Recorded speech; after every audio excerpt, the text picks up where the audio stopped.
नमस्कार, आप देख रहे हैं बिग न्यूज बिग शो। आपके साथ मैं हूं राज ठाकुर।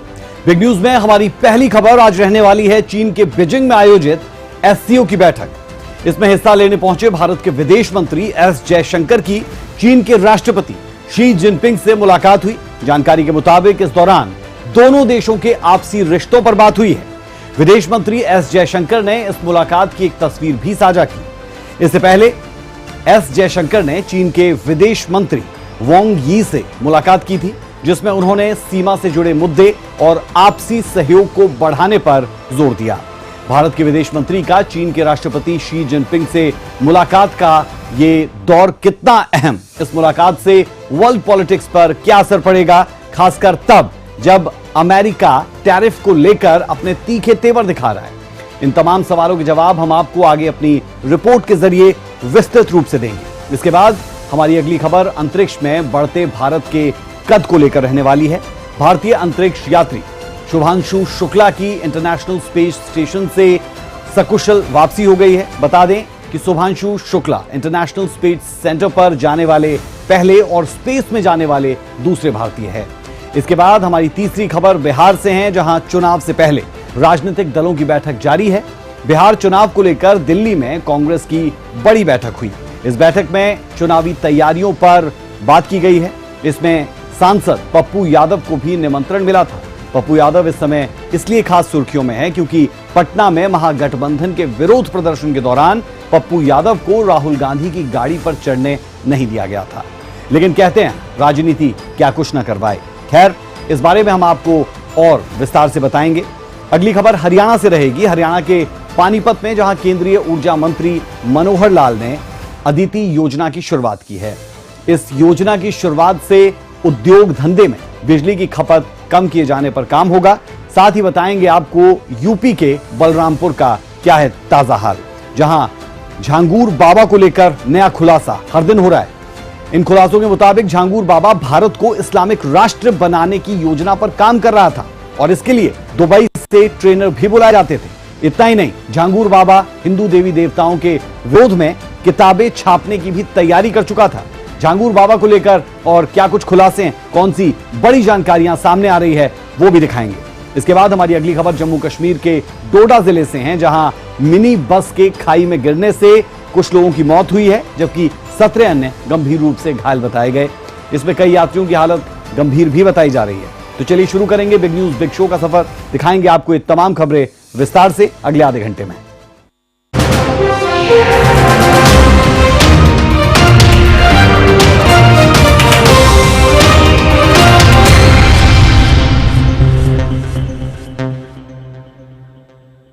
बिग न्यूज में सबसे पहले बात चीन के बीजिंग में आयोजित एससीओ की बैठक की होगी। इस बैठक में हिस्सा लेने पहुंचे भारत के विदेश मंत्री एस जयशंकर ने चीन के राष्ट्रपति शी जिनपिंग से मुलाकात की। इससे पहले एस जयशंकर ने चीन के विदेश मंत्री से मुलाकात की थी, जिसमें दोनों देशों के आपसी रिश्तों को बढ़ाने पर जोर दिया गया। साथ ही एससीओ की बैठक में एस जयशंकर ने आतंकवाद का मुद्दा उठाया और सभी सदस्य देशों से जीरो टॉलरेंस की नीति अपनाने की अपील की थी।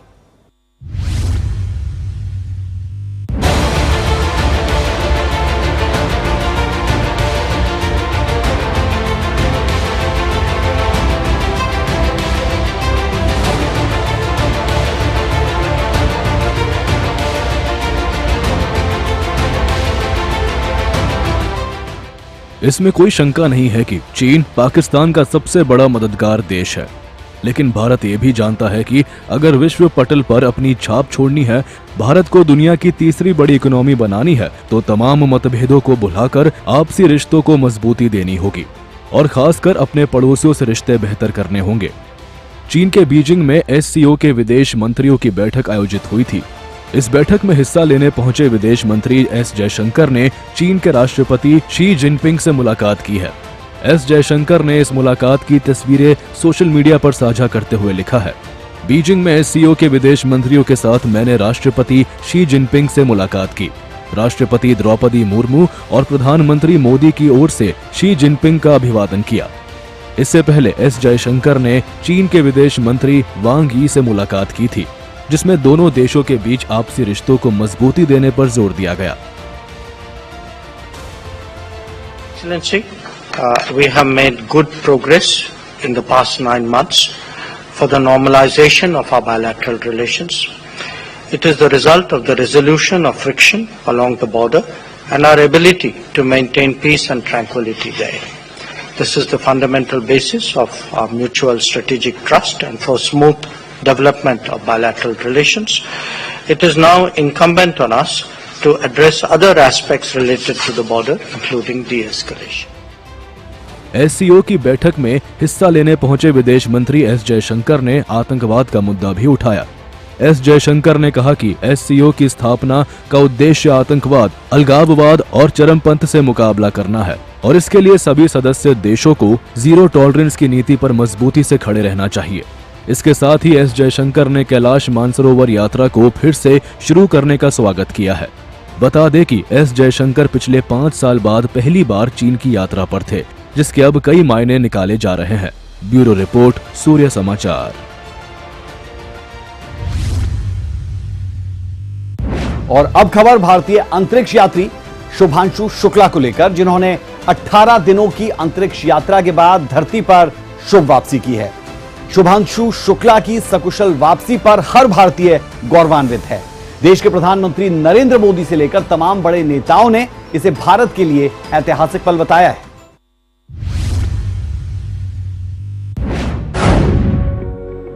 शुभांशु शुक्ला की धरती पर शुभ वापसी।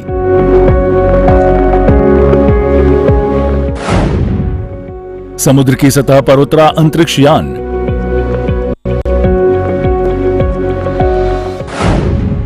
शुभांशु की वापसी पर खुशी से झूम उठे लोग। जिस ऐतिहासिक पल का सबको इंतजार था, आखिर वो आ ही गया। भारतीय वायुसेना के ग्रुप कैप्टन शुभांशु शुक्ला अपने मिशन को पूरा कर पृथ्वी पर लौट आए हैं।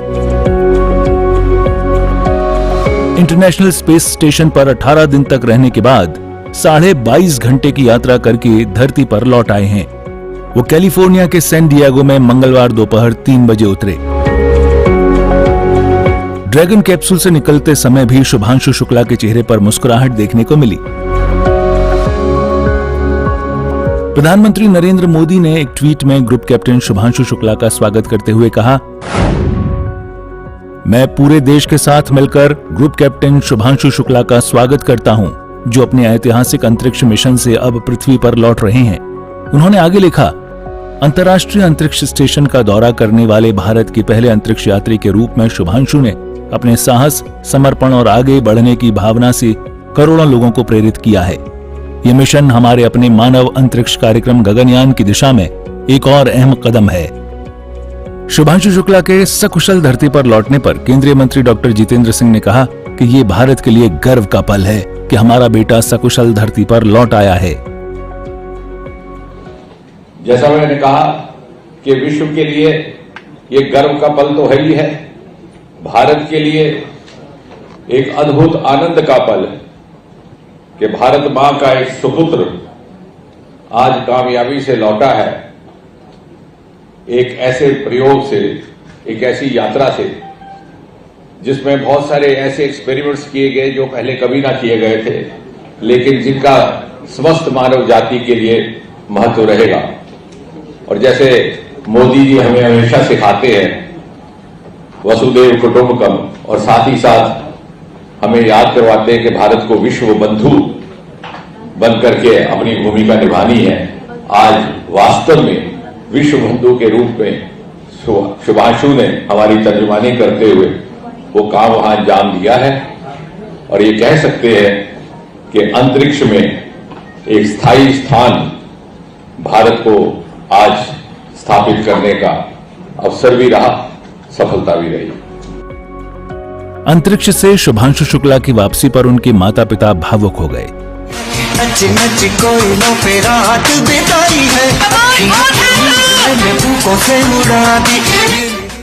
एक्सियम 4 मिशन को पूरा करके धरती पर वापस लौटे ग्रुप कैप्टन शुभांशु शुक्ला के परिवार में भी काफी खुशी का माहौल है।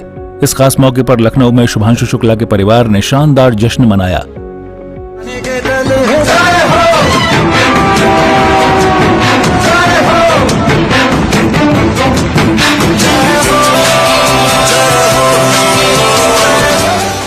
लखनऊ में उनके पूरे परिवार ने केक काटकर ग्रुप कैप्टन शुभांशु शुक्ला की वापसी का जश्न मनाया। सब अच्छे से हो गया, सब ईश्वर साथ में है। ईश्वर ने ही उसको वहाँ पहुँचाया था, उसी की दुआओं से उसी के सब पहुँचाया था, उसी ने सब सुरक्षित लैंड कराया, सब कुछ वही है। क्या कहेंगे आखिरी? अब कुछ नहीं, आगे आने वाली पीढ़ी को सबक लेना चाहिए, सीखना चाहिए। जिसको आगे बढ़ना है वो आगे बढ़े अपना इसी तरह से। नहीं, कुछ नहीं, वी वर क्लूलेस। कभी कभी आप होता है एक सिचुएशन ऐसी होती है जहाँ पे आप शून्य में चले जाते हैं, और ये वो सिचुएशन थी, और ये वही था कि हम वो शून्य में बस उस ब्यूटी को देख रहे थे, और that is happy, excited and proud. काबिले गौर है कि इस अभियान को अंतरिक्ष विज्ञान के क्षेत्र में एक महत्वपूर्ण कदम माना जा रहा है, जिसमें भारत के अलावा हंगरी और पोलैंड जैसे देशों की भी भागीदारी रही। शुभांशु का यह अनुभव भारत के गगनयान मिशन में काम आएगा। ये भारत का पहला मानव अंतरिक्ष मिशन है, जिसका उद्देश्य भारतीय गगन यात्रियों को पृथ्वी की निचली कक्षा में भेजना और सुरक्षित रूप से वापस लाना है। सूर्य समाचार के लिए ब्यूरो रिपोर्ट।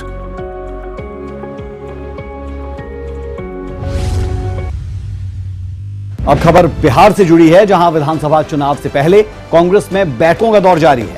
दिल्ली में बिहार कांग्रेस की बड़ी बैठक हुई, जिसमें पार्टी के राष्ट्रीय अध्यक्ष मल्लिकार्जुन खड़गे और राहुल गांधी समेत तमाम बड़े नेता मौजूद रहे। लेकिन सवाल ये कि क्या बिहार में कांग्रेस को अपनी खोई हुई जमीन वापस मिल पाएगी, और अगर मिल पाएगी तो उसके लिए प्लान क्या?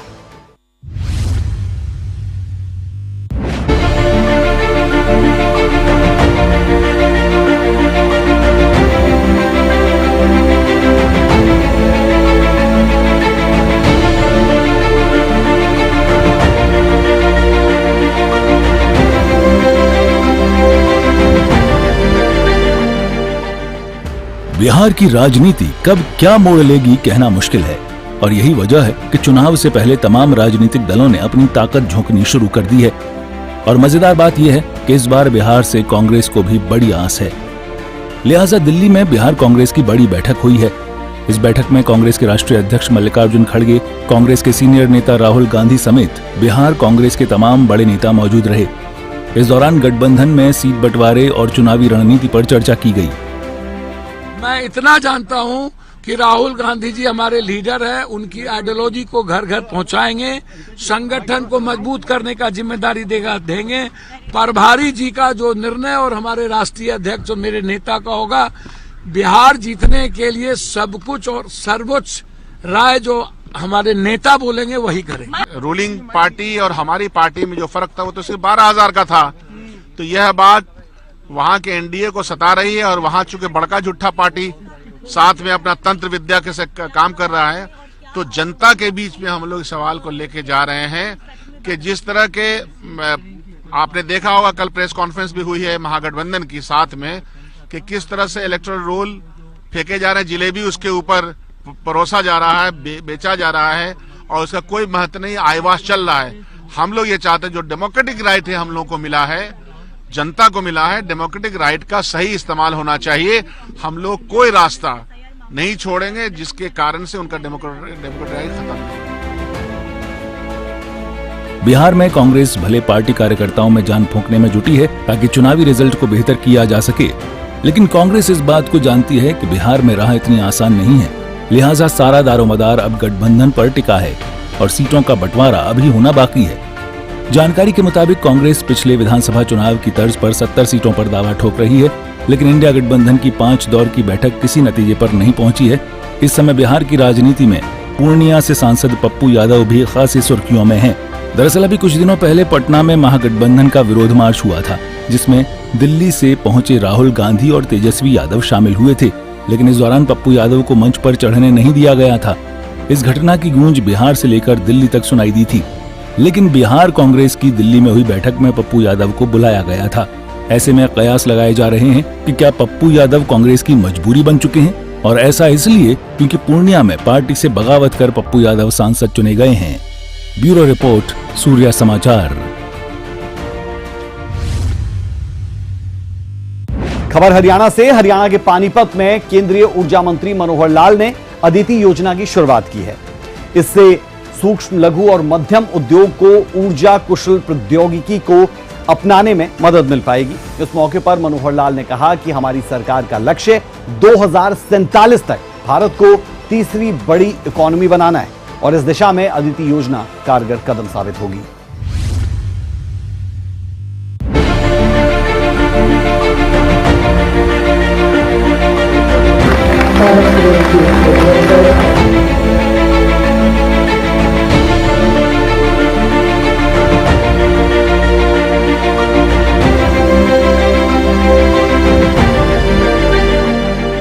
केंद्रीय मंत्री मनोहर लाल ऊर्जा के क्षेत्र में रोज नए आयाम स्थापित कर रहे हैं और इसी कड़ी में पानीपत में अदिति योजना की शुरुआत की गई।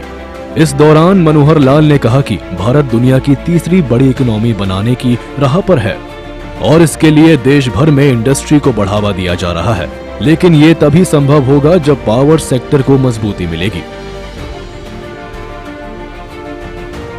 लेकिन मैं ये कहूं कि प्रधानमंत्री जी ने 2047 तक ये अपना भारत, अपना देश विकसित भारत बनना चाहिए, ये जो आह्वान किया है, बहुत आयाम है उसके, लेकिन उसमें मुख्य रूप से देश की आर्थिकी, हमारी अर्थव्यवस्था कैसे राइज करे, कैसे बड़ी हो। आज ट्रिलियन डॉलर्स के नाते से नापी जाती है ये। अभी इस समय देश की जो अर्थव्यवस्था है वो 4 ट्रिलियन डॉलर तक हम पहुंच गए हैं। जस्ट आफ्टर 2 years हम 5 ट्रिलियन डॉलर की जो इकोनॉमी का हमारा टारगेट है उसको पूरा करेंगे। और 1947 तक 2047 तक जब देश को आजाद हुए 100 वर्ष पूरे हो जाएंगे तो ऐसा अनुमान है 17 ट्रिलियन डॉलर तक हम पहुंचेंगे। एक बहुत बड़ी छलांग हमको लगानी है। अब जब बहुत बड़ी छलांग लगानी है तो उसमें आकर बहुत सा जो यानी भागीदारी होगी, इसकी पार्टिसिपेशन होगी, जिसको योगदान जिसका होगा वो होगा इंडस्ट्री का। इंडस्ट्री होगा, रोजगार होगा। और इंडस्ट्री रोजगार जब इसका ध्यान करते हैं तो इसका अगर केंद्र बिंदु कोई एक एलिमेंट है, ठीक है, रॉ मटेरियल भी आता है, रोजगार में व्यक्ति भी लगते हैं, मशीनरी भी लगती है, लेकिन अगर कोई एक सेंट्रल फिगर ऐसा एलिमेंट कोई कहेंगे तो वो है पावर। पावर के बिना क्या संभव है बढ़ना? आज वो जमाना चला गया जब हाथ से हम इंडस्ट्री बनाते थे, भट्ठी में झोंक करके, और जो हमारे ये स्मालका में फाउंड्री थी जहां कोयले से सब काम हो जाता था, लेकिन आज बिना पावर के हमारी इंडस्ट्री आगे नहीं बढ़ सकती। मनोहर लाल ने कहा कि देश भर में बिजली की डिमांड बढ़ती जा रही है, लिहाजा बिजली का बचाव हम सभी के लिए जरूरी है और इसके लिए इंडस्ट्री को आगे आना होगा। ऐसे मशीनों के इस्तेमाल पर जोर देना होगा जिसमें कम बिजली खपत होती है। एनवायरमेंट कंजर्वेशन और एनर्जी एफिशिएंसी, ये दोनों विषय इसलिए महत्वपूर्ण हैं कि लिमिटेशन है एक तो हमारी ऊर्जा की, आखिर ऊर्जा कितना हम पैदा करेंगे, कितनी बढ़ाएंगे, तो क्यों नहीं अपने ऊर्जा को उपयोग जहां होती है उन चीजों का एफिशिएंसी बढ़ाएं, चाहे छोटी चीज हो चाहे बड़ी चीज हो। तो बड़ी चीज तो उद्योग है, उद्योग के अंदर हम अपनी मशीनरी नई टेक्नोलॉजी के ऊपर आधारित होकर के मशीनरी को बनाएं, जो आज का मुख्य विषय है। मशीनरी वही है, काम उतना ही करना है, लेकिन क्या जितनी हम बिजली पैदा करते हैं उसमें 10% से लेकर 50% तक हम इसका बचत कर सकते हैं? क्या होती है, हो सकती है, जिसके लिए ये सैकड़ों टाइप के जो क्लस्टर्स और सेक्टर्स जो बताए हैं, 15-16 प्रकार के सेक्टर्स हैं जिसके आप सब लोग यहाँ आए हैं, सब में ही कुछ ना कुछ उपयोग हो सकता है। आज जो एक ब्रोशर का अभी लॉन्च किया गया है, उस ब्रोशर को मैं देख रहा था कि उसमें सारे सेक्टर्स में दिए गए हैं और ये संख्या में 69 है। तो 69 तरह की जो टेक्नोलॉजी है ये अलग अलग सेक्टर की दी गई है। तो उसमें जैसे अब चूंकि हरियाणा में खड़े हैं, थोड़ा हरियाणा के साथ जोड़ के मैं कहूंगा, तो इसमें हरियाणा के भी 4 जिलों के अंदर बताया गया है कि करनाल के अंदर केमिकल्स का एक जो सेक्टर है उसमें उद्योग ज्यादा है, तो 30 से 40% मेम्ब्रेन फिल्टर प्रेस, यदि इसको टेक्नोलॉजी को बदलते हैं तो 30 से 40% बिजली इसको हम बचत कर सकते हैं, इसकी एफिशिएंसी में ला सकते हैं। कैपिटल में फूड प्रोसेसिंग, इसमें भी रेडियो फ्रिक्वेंसी हीटिंग क्योंकि बहुत होती है उसके अंदर, तो उसको अगर टेक्नोलॉजी को हम उपयोग करते हैं तो इसमें 30 से 50% बिजली की बचत कर सकते हैं। मनोहर लाल ने कहा कि बिजली बचत के लिए जागरूकता बेहद जरूरी है। कई बार घर और दुकानों में दिन के समय भी बिजली जलती रहती है। एसी का टेम्परेचर बेहद कम होता है, इससे बिजली की खपत ज्यादा होती है। रोड पर स्ट्रीट लाइटें दिन के समय भी जल रही होती है और इस पर रोक तभी लगेगी जब हम सभी जागरूक होंगे। ब्यूरो रिपोर्ट, सूर्य समाचार।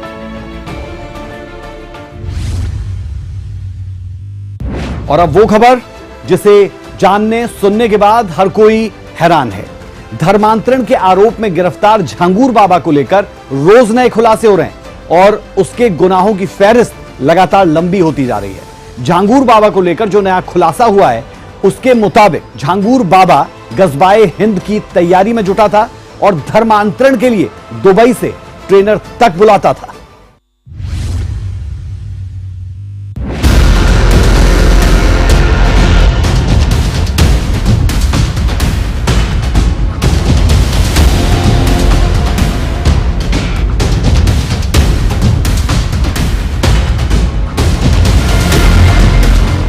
बलरामपुर में धर्मांतरण के आरोपी झांगूर बाबा को लेकर रोज नए खुलासे हो रहे हैं और ऐसे ऐसे खुलासे हो रहे हैं जिसे सुनकर दिमाग सन्न रह जाता है।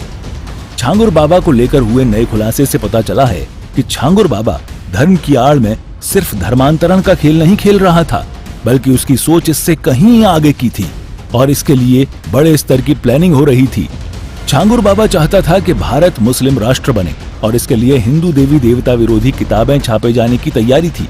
ऐसा करके झांगूर बाबा हिंदुओं में धर्म के प्रति घृणा पैदा करना चाहता था।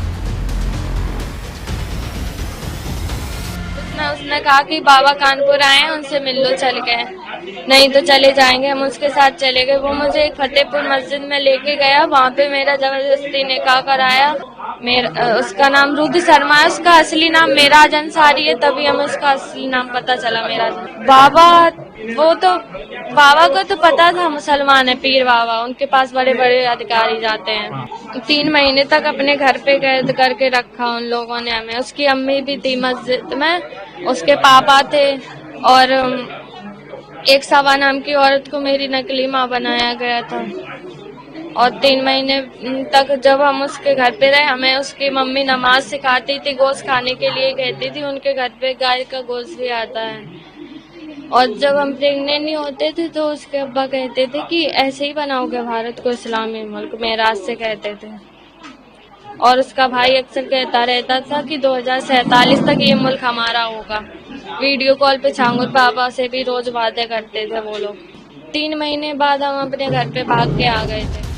भारत में धर्मांतरण का जाल बिछाने के लिए झांगूर बाबा बड़ी संख्या में गुर्गे तैयार कर रहा था और जरूरत पड़ने पर विदेशों से भी ट्रेनर बुलाए जाते थे। जांच में पता चला कि दुबई से बुलाए गए ट्रेनर लोगों का ब्रेन वॉश करते थे और उन्हें इस्लाम के प्रति आकर्षित किया जाता था। इस काम के लिए 2 आलीशान कोठी बनवाई गई थी, जिसमें तहखाने की तरह कमरे बनाए गए थे। जो झांगूर के गुर्गे हैं और जिन लोगों ने एजेंट है, जिन लोगों ने हिंदू बनकर बातचीत की, उनके घर में छोड़ रखा पुलिस वालों ने एक 10 रुपए के स्टाम्प के ऊपर। और आप पहले खबरों में सुन ही चुके हैं इनकी वारदात।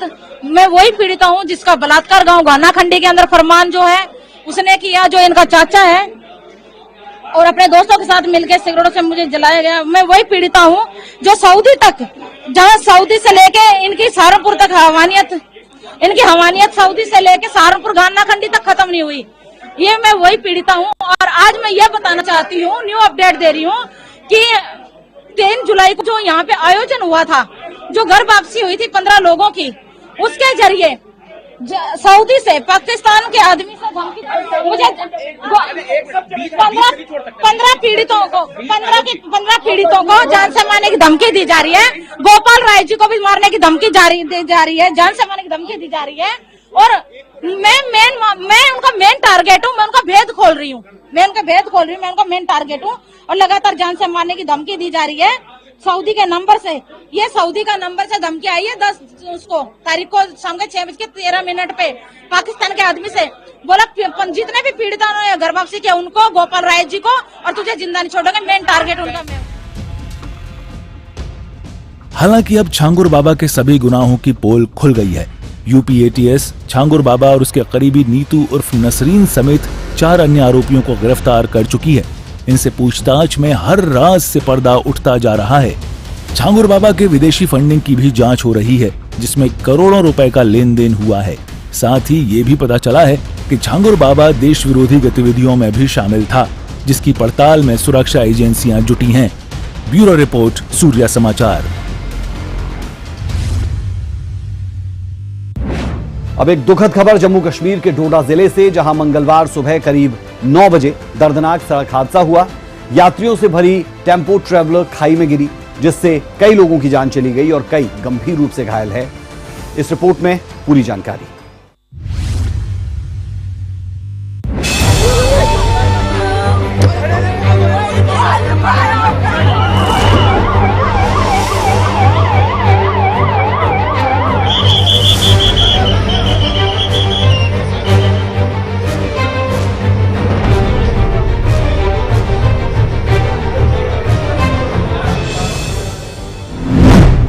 डोडा में मौत की खाई।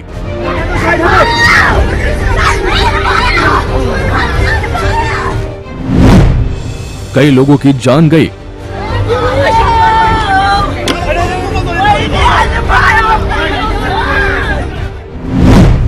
खाई में गिरा टेम्पो।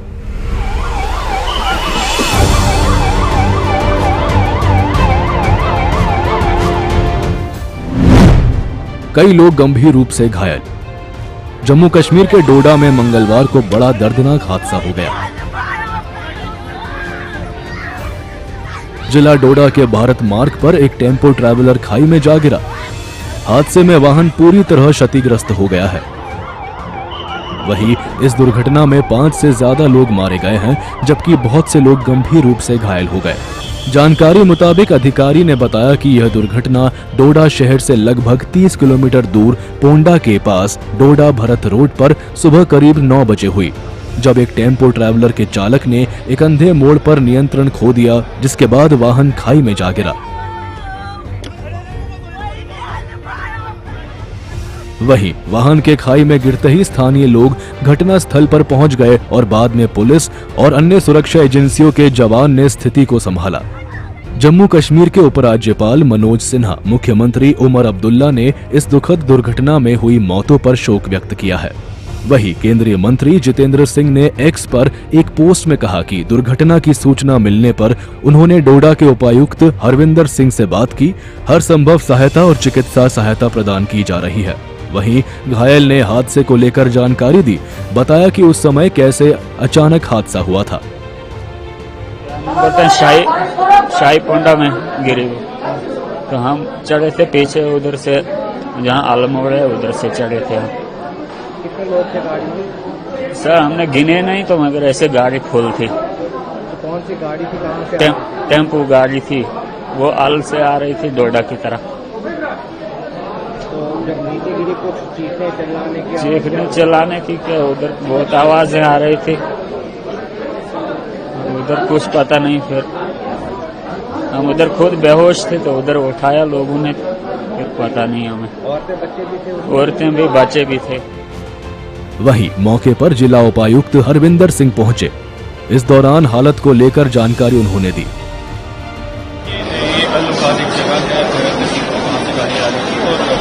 एरिया है, इसमें 5 कंफर्म डेड सब है, जिनमें से एक बच्ची है जिसको रेफर किया गया और भी। जानकारी है कि जो टेम्पो ट्रैवलर हादसे का शिकार हुआ वह 20 से अधिक यात्रियों को ले जा रहा था। बताया जा रहा है कि जब यह हादसा हुआ तब टेम्पो में सवार सभी लोग किसी काम से पोंडा की ओर जा रहे थे। हादसे के तुरंत बाद स्थानीय लोग और पुलिस मौके पर पहुंचे और राहत एवं बचाव कार्य शुरू किया। सूर्या समाचार के लिए जम्मू से अमित शर्मा की रिपोर्ट।